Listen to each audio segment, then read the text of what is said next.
जागृती बंगल्यातील बाथरूममध्ये साफसफाई करत होती. बंगल्याचा मुख्य दरवाजा आणि इतर दरवाजे बंद होते. बाथरूमचा दरवाजा अर्धवट ढकललेला. अचानक तो अर्धवट दरवाजा पूर्ण उघडला. जागृतीचे मागे लक्ष नव्हते. बाथरूमच्या सफेद फरशीवर चिखलात माखलेली काळी पावले उमटत तिच्या दिशेने येत होती. बेसावध असलेल्या जागृतीला मागून कोणीतरी धक्का दिला. अचानक झालेल्या या घटनेमुळे ती थोडी गडबडली. भिंतींचा आधार घेत तिने स्वतःला सावरले आणि मागे वळून पाहिले, पण मागे कोणीच नव्हते. इतक्यात तिचे लक्ष फरशीवर उमटलेल्या पावलांकडे गेले. ते पाहून तर ती अजून घाबरली आणि बाथरूममधून धावतच स्वयंपाकघरात आली. स्वयंपाकघरातून एक रस्ता मुख्य दिवाणखान्यात जात होता, तर दुसरा रस्ता बेडरूम समोरून जाऊन मागच्या दाराजवळ जात होता. ती तशीच धावत दिवाणखान्यात आली. तिला जाणवत होते ते जे काही आहे ते तिच्या मागेच येत आहे. त्यामुळे ती अजून वेगाने मुख्य दाराजवळ पोहोचली. तिने दरवाजा उघडला. इतक्यात तिला मागून पुन्हा तसाच धक्का बसला, पण यावेळी मात्र ती दारासमोर असलेल्या ओट्यावर कोसळली. तिने तसेच मागे वळून पाहिले. भीतीची एक लाट तिच्या पायापासून निघून मस्तकात शिरली. तिचे अंग शहारले. तिथे दारात पांढरे कपडे घातलेला एक पुरुष उभा होता. त्याच्या अंगाभोवती एक वेगळेच वलय होते. त्याचा चेहरा काळसर विद्रूप वाटत होता, पण त्याचे ते पूर्ण पांढरे डोळे रागाने जागृतीवर रोखले होते. घाबरलेली जागृती तशीच उठली आणि धावतच बंगल्याच्या फाटकामधून बाहेर पडली आणि शेजारीच असलेल्या तिच्या घरात आली. जागृती मिथुनसोबत तिचे लग्न होऊन काही वर्ष लोटली होती. कोकणातील एका गावात सर्वसामान्य घरात ती सून म्हणून आली होती. तिच्या घरी तिची सासू अनिता, नवरा मिथुन असे 3 जण राहत होते. तिच्या सासऱ्यांना जाऊन 2 वर्ष झालेली. तिचे सासरे म्हणजेच दत्ताबा यांनी त्यांच्या शेजारीच असलेला बंगला चालवायला घेतलेला. कोकणातील एक पर्यटन ठिकाण असल्याने ते तो बंगला पर्यटकांना उपलब्ध करून देत असत. ते गेल्यानंतर जागृती आणि मिथुन यांनी त्या बंगल्याचा व्यवसाय सांभाळला. मिथुन एका कंपनीमध्ये ड्रायव्हर म्हणून काम करत होता. त्यामुळे बंगल्याची सर्व जबाबदारी जागृती सांभाळत होती. जागृती घाबरत घरात आली आणि पलंगावर एका कोपऱ्यात जाऊन बसली. न जाणो किती वेळ, पण वेगळ्या जगात अडकली होती. आता तिच्यासोबत नक्की काय झाले, कशामुळे झाले याचे तिला भानच नव्हते. कितीतरी वेळ ती एकटीच बसून होती. बऱ्याच वेळाने मिथुन घरी आला. घरात आल्यावर त्याने आजूबाजूला पाहिले. त्याला पलंगावर जागृती बसलेली दिसली. तिची नजर शून्यात अडकली होती. मिथुन तिच्या जवळ गेला आणि तिला आवाज दिला, पण तिचे लक्षच नव्हते. तिच्या हाताला पकडत मिथुन म्हणाला, काय झालं जागृती? जागृती दचकून त्याच्याकडे पाहतच राहिली. काय बोलावं, काय सांगावं तिला काहीच समजत नव्हते. ती मागे बोट दाखवत म्हणाली, ते बंगल्यात तो माणूस. मिथुन म्हणाला, कोण माणूस? काय बोलते तू? जागृतीला कसला तरी धक्का बसला आहे हे मिथुनला जाणवले. तो जागृतीला म्हणाला, थांब जरा, शांत हो, मी पाणी घेऊन येतो. मिथुन पाणी घेऊन आला.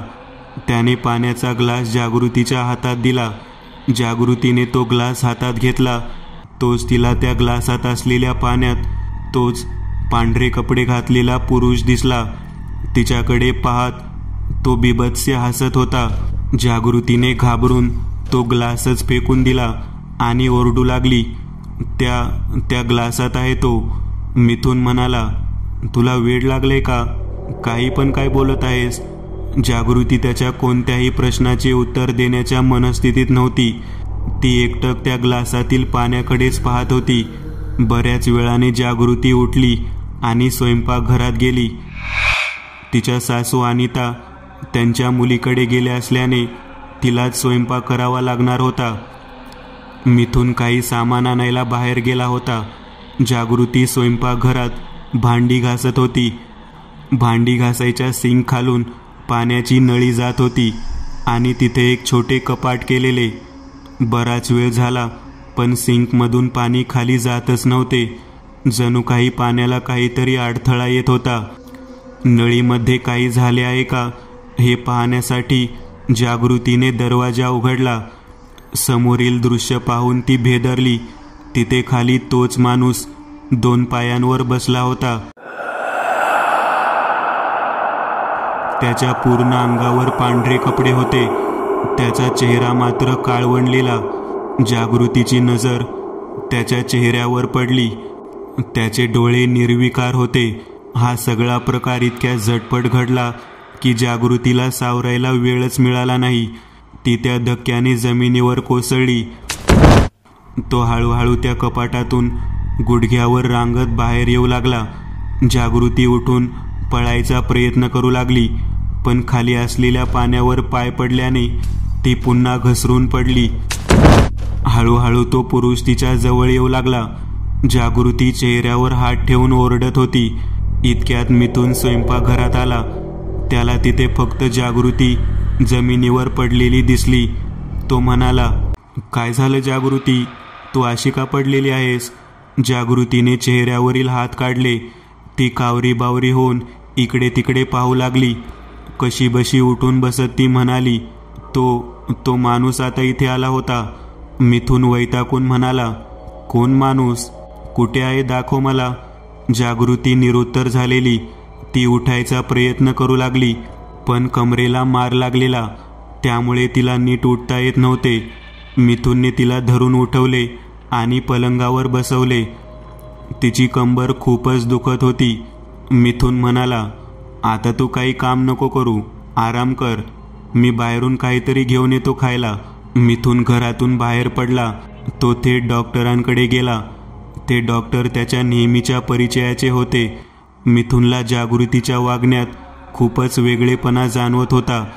त्याला असे वाटत होते की जागृतीला काहीतरी भास होत आहेत. तो डॉक्टरांना भेटला तेव्हा त्याने घडलेला सगळा प्रकार त्यांना सांगितला. डॉक्टर म्हणाले, मी आज घरी जाताना तुझ्या घरी येईन, तेव्हा मग जागृतीला तपासेन. मिथून निघाला आणि मग एका हॉटेलमधून जेवणाचे पार्सल घेतले आणि तो घरी पोहोचला. जागृती तशीच पडून होती. त्यानंतर त्या दोघांनी मग एकत्र जेवण केले. जेवण झाल्यावर काहीच वेळात डॉक्टर आले. त्यांनी जागृतीला तपासले, तिला एक इंजेक्शन दिले आणि म्हणाले, आता काही काम करू नको, तुला लवकरच झोप येईल. डॉक्टर आणि मिथून बाहेर आले. डॉक्टर म्हणाले, मिथून, मला नाही वाटत तिला फार काही झाले आहे. मी तिला झोपेचे आणि वेदना कमी व्हायचे इंजेक्शन दिले आहे. उद्या नीट झोप झाली की तिला बरे वाटेल. काही वेळातच जागृतीला झोप लागली. मिथून देखील झोपी गेला. रात्री 2 वाजता कसल्याशा आवाजाने जागृतीला जाग आली. कोणीतरी दार वाजवत होते. तिने आवाज देऊन विचारले, कोण आहे बाहेर? त्यावेळी समोरून तिच्या सासूचा म्हणजेच अनिता यांचा आवाज आला, मी आहे, दार उघड लवकर. जागृतीने दरवाजा उघडला. समोर अनिताच उभ्या होत्या. अनिता म्हणाल्या, किती वेळ दार उघडायला, आता चल पटकन माझ्यासोबत. जागृती प्रश्नार्थक नजरेने म्हणाली, आता यावेळी कुठे जायची आई? अनिता म्हणाल्या, तू चल तर माझ्या मागे, मी सांगते. जागृती त्यांच्या मागोमाग जाऊ लागली. किर्र अंधार होता. सर्वत्र नीरव शांतता होती. फक्त नारळाच्या झावळ्या हवेने हालत होत्या. त्यांचे ते आकार रात्रीच्या अंधारात खूपच विचित्र वाटत होते. अनिता नक्की कुठे घेऊन चालले आहेत याची तिला कल्पनाच येत नव्हती. तिथे मिथूनला जाग आली. शेजारी जागृती नाही हे पाहून तो तिला शोधू लागला. त्याला घराचे दार उघडे दिसले. त्याला अंदाज आलाच की जागृती बाहेरच गेली आहे. तो बाहेर पडून तिला पाहू लागला. त्याला बाहेर चिखलाने माखलेल्या पावलांचे काही ठसे दिसले. ते ठसे ज्या दिशेने जात होते त्याच दिशेने तो धावतच निघाला. त्याला समोरच जागृती दिसली, जी रस्त्याने चालत चाललेली. त्याने आवाज दिला. तिने मागे वळून पाहिले. मिथुनला पाहताच ती थांबली. तिच्याजवळ जात मिथुन म्हणाला, कुठे निघाली आहेस अशी एकटी? जागृती विचित्र नजरेने त्याच्याकडे पाहत म्हणाली, काय म्हणताय तुम्ही? मी एकटी कुठे? हे काय, आई इथे? असं म्हणत ती समोर बोट दाखवू लागली, पण तिथे कोणीच नव्हते. ती इकडे तिकडे पाहू लागली आणि म्हणाली, आहो, खरंच आई होत्या इथे. त्याच मला घेऊन आल्या. मिथुन म्हणाला, तू आधी घरी चल, मग आपण बोलू काय ते. ते दोघेही घरी आले. मिथुनला असे वाटत होते की जागृतीला काहीतरी मानसिक आजार झाला आहे आणि म्हणून ती असं वागते. तो म्हणाला, तू झोप आता, आणि कोणी आवाज वगैरे दिला तर आता आधी मला सांग. जागृतीला काही वेळातच डोळा लागला, पण मिथुन तसा जागा होता. त्याने विचार केलेला. दुसऱ्या दिवशी जागृतीला घेऊन तालुक्याच्या गावामध्ये असणाऱ्या मानसोपचार डॉक्टरांकडे जागृतीला घेऊन जायचे. दुसऱ्या दिवशी सकाळी जागृती उठल्यावर मिथुन तिला म्हणाला, तू लवकर आवर, आपल्याला तालुक्याच्या गावाला जायचे आहे. जागृती म्हणाली, असं अचानक? मिथुन म्हणाला, हो, तू चल तर कळेल तुला. जागृती काही वेळातच तयार झाली आणि ते दोघे बाहेर पडले. काही वेळातच ते तालुक्याच्या गावात पोहोचले. तिथे असलेल्या दवाखान्यासमोर मिथुनने गाडी थांबवली. तिथली पाटी वाजताच जागृतीला सर्व लक्षात आले. ती थोडी अस्वस्थ होतच मिथुनला म्हणाली, तुम्ही मला वेड्याच्या डॉक्टरांकडे घेऊन आला आहात ना? मिथुन म्हणाला, अगं मी म्हणत नाही तुला वेड लागले आहे, पण त्यांचा सल्ला तर घेऊच शकतो ना. जागृतीने होकारार्थी मान डोलावली आणि ते दोघे दवाखान्यात निघाले. काही वेळातच त्यांचा नंबर आला.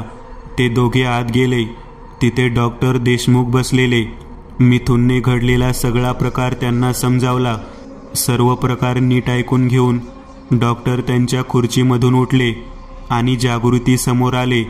ते जागृतीला म्हणाले, हा तर तुला तो जो माणूस दिसतो तो आता पण दिसत आहे का इथे? जागृतीने आजूबाजूला पाहिले आणि नकारार्थी मान डोलावली. डॉक्टर म्हणाले, तुला तो ग्लासात दिसलेला ना, आता एक काचेच्या ग्लासातील पाणी बघ, दिसतोय का यात तो? जागृतीने ग्लासात पाहिले, पण तिला काहीच नाही दिसले. ती म्हणाली, नाही, मला तो नाही दिसत. डॉक्टर म्हणाले, हेच तर मी तुला सांगायचा प्रयत्न करतोय. तो माणूस प्रत्यक्षात नाहीच, तो तुझ्या कल्पनेतला आहे. जागृतीला काहीच समजत नव्हते. ती शांत बसली होती. डॉक्टरांनी काही गोळ्या लिहून दिल्या आणि पुन्हा 1 आठवड्याने बोलावले. त्या गोळ्या घेऊन मिथुन आणि जागृती घरी आले. त्यानंतर मिथुन कामासाठी बाहेर निघून गेला. जागृती घरात एकटीच होती. शेजारी राहत असलेली तिची मैत्रीण स्वाती तिच्याकडे आली. स्वाती म्हणाली, काय झालं ग? आज सकाळी सकाळी बाहेर गेली होती. जागृतीला समजत नव्हते की स्वातीला सगळा प्रकार सांगावा की नाही, तिचा विश्वास बसेल की नाही. ती स्वातीला म्हणाली, काही नाही, थोडं सामान आणायचे होते, त्यासाठी तालुक्याच्या गावाला गेलो होतो. काही वेळ गप्पा मारून स्वाती घरी गेली. स्वातीसोबत काही वेळ घालवल्यानंतर जागृतीला बरे वाटू लागले. मग ती कपडे धुवायला गेली. घरातच पाण्याची एक छोटी टाकी होती. तिथेच ती कपडे धुत असे. मागील दार बंद होते. ती कपडे धुत होती. तोच तिला टाकीमधून बुडबुड असा आवाज ऐकू येऊ लागला. तिने टाकीकडे पाहिले. तिला तिथे 2 हात दिसले. ती घाबरून मागे सरकली. हळूहळू टाकीमधून पूर्ण भिजलेला तो पुरुष बाहेर येऊ लागला. त्याचे दोन्ही हात जमिनीवर आले होते आणि त्याचे पाय अजूनही टाकीमध्येच होते. तो तसाच बिभत्स्य हसत जागृतीकडे पाहत होता. जागृती ते दृश्य पाहून जोरात किंचाळली आणि बेशुद्ध पडली. पण तिचा आवाज ऐकून स्वाती घरी आली. तिने पाहिले तर जागृती जमिनीवर पडलेली आणि तिचे कपडे ओले झालेले. स्वातीने अजून काही बायकांना बोलावले. त्यांनी जागृतीला उचलून पलंगावर झोपवले. जागृती काही केल्यास शुद्धीत येत नव्हती. तिचे अंग तापाने फणफणत होते. स्वातीने मिथुनला फोन केला, पण तो बराच दूर असल्याने त्याला यायला वेळ लागणार होता. त्यामुळे मग स्वातीने अनिता यांना फोन केला. त्या जरी लांब असल्या तरी होडीने लवकर पोहोचता येत होते. त्यामुळे स्वातीचा फोन झाल्यावर त्या लगेच निघाल्या. संध्याकाळ होईपर्यंत अनिता घरी आल्या. त्या आल्यावर त्यांनी डॉक्टरांना बोलावले. तोपर्यंत जागृती बेशुद्धच होती. डॉक्टर घरी आले. त्यांनी पुन्हा जागृतीला तपासले. ती धक्क्याने बेशुद्ध झाली असावी असा अंदाज त्यांना आला. त्यांनी तिला इंजेक्शन दिले आणि मग ते अनितासोबत बोलत होते. डॉक्टर म्हणाले, होईल ती बरी लवकर, पण काल मी आलो तेव्हा तुम्ही नव्हत्या इथे. अनिता म्हणाल्या, काय, काल देखील तुम्ही आला होता? यावर डॉक्टरांनी घडलेला सगळा प्रकार थोडक्यात अनिता यांना सांगितला. अनिता यांना धक्का तेव्हा बसला जेव्हा डॉक्टरांनी पांढरे कपडे घातलेल्या त्या माणसाचा उल्लेख केला. त्या त्यांच्याच विचारात हरवलेल्या. डॉक्टर पुढे काय सांगत होते याकडे त्यांचे लक्षच नव्हते. डॉक्टर काही सूचना देऊन निघून गेले. अनिता कसंबसं आत आल्या. त्या जागृती शेजारी पलंगावर बसल्या. त्यांच्या मनात अनेक कटू आठवणी तरळत होत्या. सन 1970. अनिता आणि दत्ताबा यांचे 2 वर्षापूर्वी लग्न झालेले. दत्ताबा यांनी शेजारील गावात एक मोठी जागा विकत घेतली आणि तिथे घर बांधायला घेतले. 1 वर्षात घर बांधून झाले. घरात वास्तुशांत करण्यात आली. पण त्याच दिवशी रात्री अनिता आणि दत्ताबा एका खोलीमध्ये झोपलेले. इतर खोल्यांमध्ये त्यांचे काही नातेवाईक झोपलेले. रात्री 2च्या सुमारास अनिता यांना जाग आली. खोलीच्या एका कोपऱ्यामध्ये एक पांढरे कपडे घातलेली आकृती त्यांना दिसली. त्या उठून त्या आकृतीजवळ गेल्या. अचानक त्या आकृतीने चेहरा वर केला. तो एक पुरुष होता. त्याला लांब दाढी होती, पण त्याच्या चेहऱ्यावर मात्र काळे काळे व्रण होते. तो अत्यंत रागाने अनिताकडे पाहत होता. अनिता मोठ्याने किंचाळल्या. दत्ताबा जागे झाले. त्यांनी अनिताला विचारले, काय झाले, तू तिथे काय करते?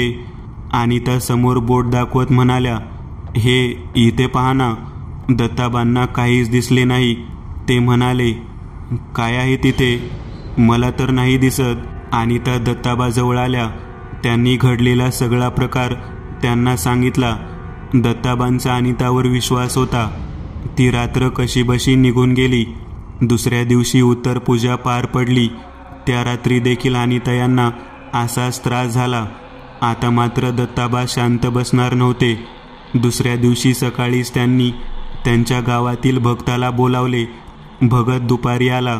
घरात आल्यावर त्याने सर्वत्र पाहिले आणि विचारले, हे सगळं कधीपासून होते?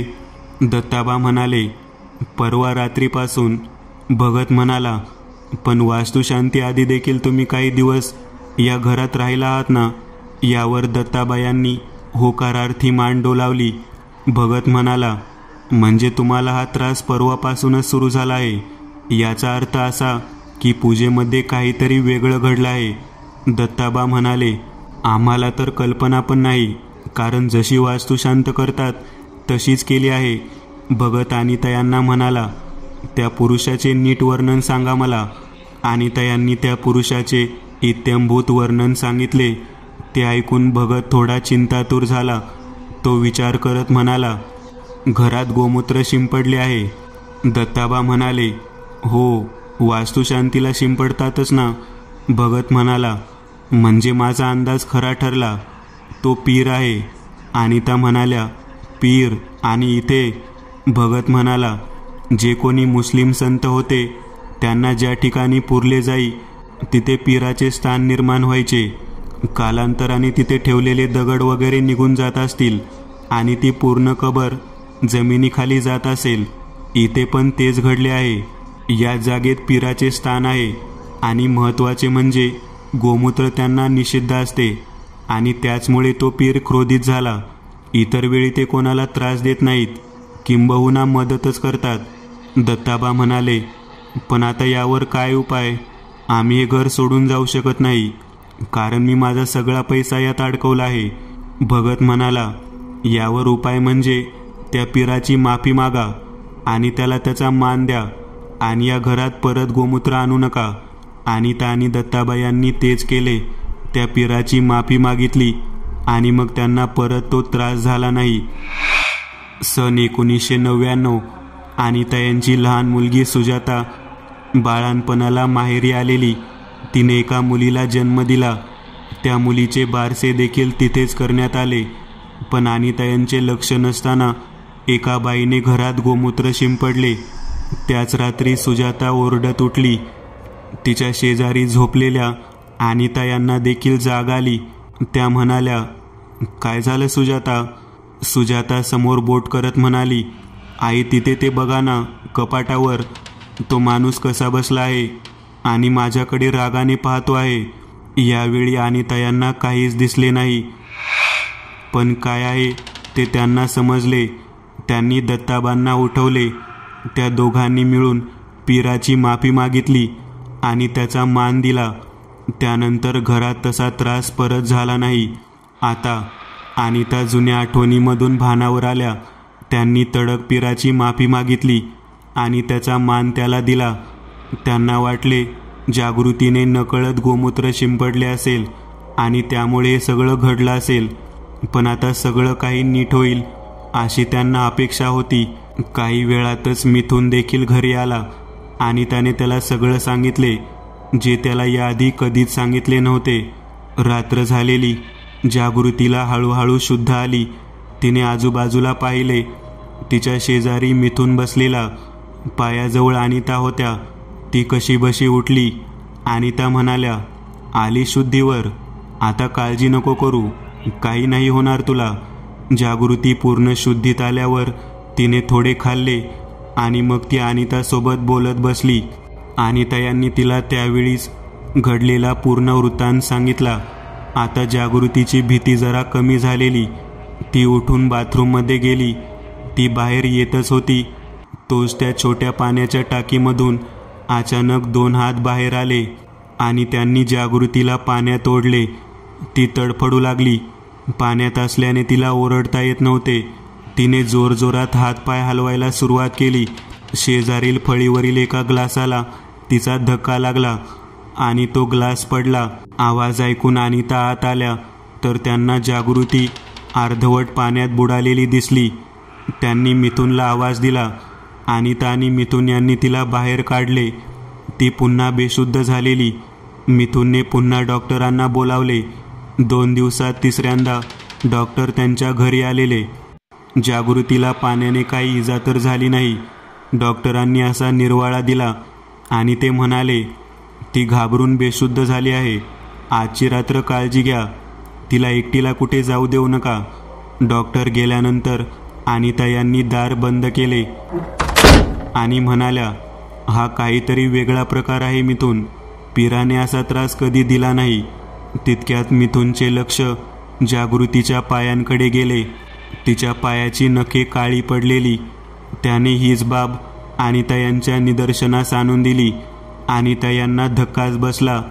असा प्रकार त्यांनी कधीच पाहिला नव्हता.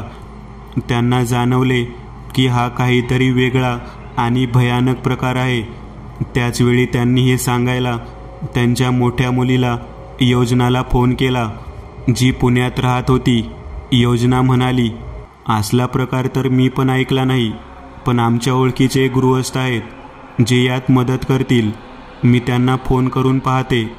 तोपर्यंत तू त्या भक्ताच्या मुलाला फोन करण्याचा प्रयत्न कर.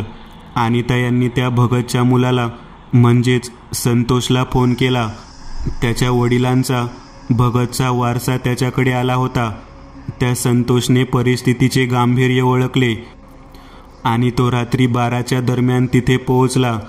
तो घरी आल्यावर अनिता यांनी घडलेला सगळा प्रकार त्याला सांगितला. हा नक्की काय प्रकार आहे हे पाहण्यासाठी संतोषने खोलीच्या मध्यभागी केळीचे पान ठेवले आणि त्यावर कुंकवाने काही रेघा आखल्या आणि त्या शक्तीला आवाहन केले. पण त्या आवाहनात संतोषचा स्वतःवर असलेला अतिविश्वास दिसत होता.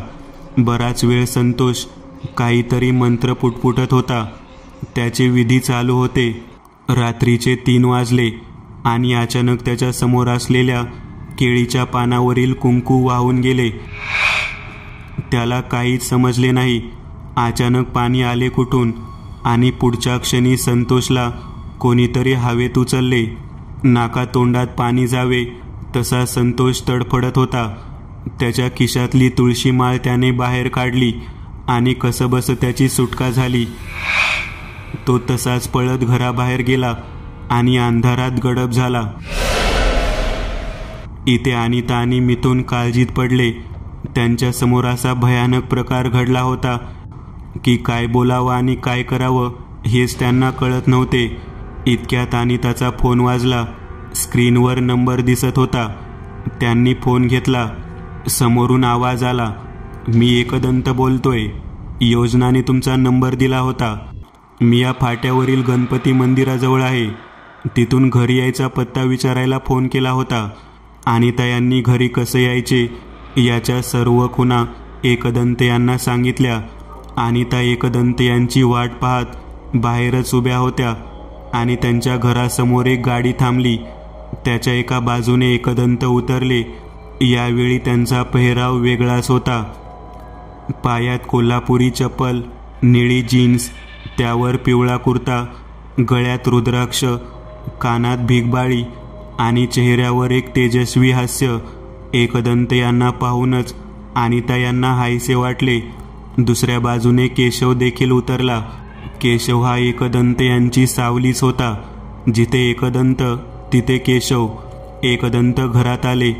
समोर फरशीवर सर्वत्र कुंकू, पूजेचे सामान अस्ताव्यस्त पडलेले. एकदंत यांनी विचारले, हा सगळा काय प्रकार आहे? अनिता यांनी संतोष सोबत घडलेला सगळा प्रकार एकदंत यांना सांगितला. एकदंत म्हणाले, हे प्रकरण जर इतके साधे असते तर मला असं लगोलग इतका प्रवास करून यायची गरजच लागली नसती. जेव्हा योजनाने मला सगळा प्रकार आणि लक्षणे सांगितली तेव्हाच मला समजलं हा प्रकार खूप भयानक आहे आणि वेळ खूप कमी आहे. म्हणून मी लगोलग निघालो. एकदंत यांनी एका वाडग्यात पाणी भरून मागितले. त्यानंतर त्यांनी त्यांच्या बॅगमधून एक मोरपीस काढले. त्यावर करेचे पाणी शिंपडले आणि ते मोरपीस जागृतीच्या डोक्यापासून पायापर्यंत अंगावरून फिरवले आणि मग तेच मोरपीस त्या वाडग्यात टाकले. त्या वाडग्यातील पाण्यात एकदंत यांना सर्व प्रकार दिसला. त्यांना पाण्यात तीच आकृती दिसली, पांढरे कपडे घातलेली. एकदंत यांनी अंदाज बांधला हा पीरच आहे, पण तो इतका उग्र कसा झाला याचा त्यांना अंदाज येत नव्हता. त्यांचा कधी पीराशी संबंध आला नव्हता, पण पीराला अत्तराने खुश करता येते हे त्यांना माहीत होते. त्यांनी अत्तराची बाटली काढली आणि मग खोलीच्या मध्ये बसून पीराची माफी मागू लागले. पण घडले उलटेच. एकदंत यांना देखील कोणीतरी हवेत उचलले. नाकातोंडात पाणी जावं तसे ते तडफडू लागले. एकदंत यांना जाणीव झाली त्यांचा अंदाज चुकला आहे. त्यांनी करेच्या पाण्याची बाटली खिशातून काढली आणि ते समोर शिंपडले, पण काहीच झाले नाही. त्यांना हा अजून एक मोठा धक्का होता. करेच्या पाण्यासमोर आजवर कोणतीही वाईट शक्ती तग धरू शकली नव्हती. एकदंत यांना समजले हा काय प्रकार आहे ते. त्यांनी एका खिशातील लायटर काढला आणि तो पेटवून समोर धरला. तसं एकदंत मोकळे झाले. एकदंत यांनी केशवला खून केली. केशवला समजले. केशवने गाडीमधून यज्ञकुंड आणि समिधा काढल्या. एकदंत यांनी त्या खोलीच्या बरोबर मध्ये यज्ञ प्रारंभ केला. त्या यज्ञातील आगीमुळे त्यांना अतिरिक्त वेळ मिळाला. त्यांनी जागृतीचा एक केस घेतला आणि पिशाचे वेध समोर धरून त्यांनी भूतकाळ पाहायचा प्रयत्न केला. तेव्हा त्यांना सर्व प्रकार नीट समजला. त्यांनी यज्ञातील निखाऱ्यांनी जागृतीच्या पलंगाभोवती एक रिंगण आखले आणि मग एक पितळेचे झाकण असलेले कमंडलू घेतले. त्यात त्यांनी जागृतीचे काही केस टाकले. तिच्या बोटाला जखम करून त्यातून तिचे रक्त घेतले आणि ते देखील त्या कमंडलूमध्ये टाकले. तिच्या साडीचा एक तुकडा घेतला आणि तो देखील त्यात टाकला आणि पिशाचे वेध उघडला. पिशाचे वेदातील 14वा अध्याय जलपिशाच. एकदंत्यांनी त्यातील मंत्र म्हणायला प्रारंभ केला. अचानक सर्वांसमोर तोच पांढऱ्या कपड्यातील पुरुष आला. तो तडफडत होता. अनिता म्हणाल्या, हा तर पीर आहे. एकदंत म्हणाले, इथेच तर मी पण फसलो अनिता. आता पुढे बघा काय होतंय. एकदंत यांनी त्या होमातील काही जळते निखारे त्या पांढऱ्या आकृतीवर फेकले. तसं सर असा आवाज झाला आणि त्या पांढऱ्या आकृतीचे काळ्या सडलेल्या देहात रूपांतर झाले. एक घाण वास सगळीकडे पसरला. त्या खोलीमधला आसमंत भारला होता. एकदंत यांनी पुढील मंत्र सुरू केले. तसं ती आकृती त्या कमंडलूमध्ये गेली. एकदंत यांनी त्या कमंडलूला झाकण लावले आणि त्यावर लाल फडके गुंडाळून ते कमंडलू बाजूला ठेवून दिले. अचानक सर्व भारलेले वातावरण मोकळे झाले. एकदंत म्हणाले, आता काही धोका नाही. आपण थोडा वेळ आराम करूयात, मग उद्या सकाळी बोलू. तसंही रात्रभर प्रवास करून मला आता झोप येत आहे. एखादी खोली मिळेल का झोपायला? मिथुनने त्यांना शेजारील खोलीमध्ये नेले. तिथेच एकदंत आणि केशव यांनी सकाळपर्यंत विश्रांती घेतली. सकाळी 9ला एकदंत तयार होऊन बाहेर आले. काही वेळात केशव देखील आला. जागृतीला जाग आलेली, पण तिला काहीच माहीत नव्हते. मिथुन आणि अनिता देखील आंघोळ करून मुख्य खोलीमध्ये येऊन बसले. अनिता यांनी घडलेला सर्व प्रकार जागृतीला सांगितला. ती अवाक होऊन ऐकतच राहिली. इतकं सगळं घडलं, पण तिला थोडी देखील शुद्ध नव्हती. एकदंत म्हणाले, तिला शुद्ध असणे शक्य नव्हते. ती पूर्णपणे त्याच्या प्रभावाखाली होती. जागृती म्हणाली, कोण होता तो नक्की? एकदंत म्हणाले, गिर्हा. जागृती म्हणाली, काय? हा प्रकार खरंच असतो? मी तर लहानपणापासून फक्त गोष्टी ऐकत आली आहे. अनिता म्हणाल्या, होय, मी देखील ऐकले आहे. होय, मी देखील ऐकले आहे. पण हा गिरा इथे कसा आला आणि त्याचे ते रूप? एकदंत म्हणाले, 2 दिवसापूर्वी जागृती इथल्या काही बायकांसोबत खाडीवर शिवल्या गोळा करायला गेलेली. त्यावेळी दुपारी 12ची वेळ होती. जसं इतर भूतांच्या वेळा असतात तसं गिराचे देखील असतात. गिरा म्हणजे पाण्यातील भूत. ज्या व्यक्तीचा पाण्यात बुडून अतिशय भयानक मृत्यू होतो त्याचा गिर्हा बनतो. याची ताकद असते पाणी. आणि हो, छळ. हा गिर्हा कोणाचेही रूप घेऊ शकतो. लोकांना विविध रूप घेऊन त्रास देण्यात त्याला आनंद मिळतो. तर त्यावेळी जागृतीचा पाय एका खडकाला लागला आणि कापला. तिचे रक्त तिथेच पडले आणि गिर्हाची वेळ सुरू असल्याने तो रक्ताच्या मागावर जागृती मागे आला. तो जेव्हा घरात आला तेव्हा त्याला इथल्या पीराची जाणीव झाली आणि मग त्याने त्याचे रूप लपवून पीराचे रूप घेतले. त्यामुळे तो सर्वांसमोर त्याच रूपात येत होता. मला देखील त्याचे तेच रूप दिसले आणि मी फसलो. मी त्याच्या जाळ्यात अडकलोच होतो. पण ज्यावेळी मी त्यावर करेचे पाणी टाकले आणि तरी त्याला काहीच झाले नाही, तेव्हा मला समजले हा जलपिशाच आहे. म्हणून त्यावर काहीच परिणाम झाला नाही. पण मला एक गोष्ट माहिती होती, जलपिशाचेही आगीला घाबरतात. म्हणून मी जसा लायटर समोर धरला तसं त्याने मला सोडले आणि मग यज्ञामुळे त्याची ताकद कमी पडली. आणि तो ज्याच्या मागावर इथवर आला होता ते म्हणजे जागृती आणि तिचे रक्त. त्याचे लालूच दाखवून मी त्याला ते कमंडलूमध्ये बंद केले. जागृती म्हणाली, म्हणजे म्हणून तो मला पाण्याच्या माध्यमातून त्रास देत होता आणि त्या रात्री आईच्या रूपात तोच होता ना? एकदम बरोबर. जर का मिथुनला जाग आली नसती तर तो तुला खाडीमध्ये घेऊन गेला असता आणि पुढे काहीतरी भयंकर घडले असते. अनिता म्हणाल्या, बापरे, इतका भयावह प्रकार आहे हा. तुमच्यामुळे आम्ही वाचलो. पण आता या कमंडलूचे काय करणार? जर याचे झाकण उघडले तर तो परत येईल ना? एकदंत हसले आणि म्हणाले, नाही येणार, कारण याची रवानगी पण माझ्या तळघरातच होणार आहे. एकदंत यांनी हे प्रकरण पण व्यवस्थित सोडवले होते आणि पुढील अजून भयानक प्रकरण त्यांची वाट पाहत होते. मित्रांनो, आज पुरतं एवढंच. तुम्हाला जर काही गोष्ट आवडली असेल तर नक्की लाईक करा. तुमच्यापैकी बरेचसे जण व्हिडिओ लाईक न करताच पळून जातात, पण हा जर व्हिडिओ तुम्ही लाईक केला तर मला जरा बरं वाटेल आणि असेच भारी भारी व्हिडिओ बनवायची माझ्यात एनर्जी येईल. त्यामुळे नक्की लाईक करा.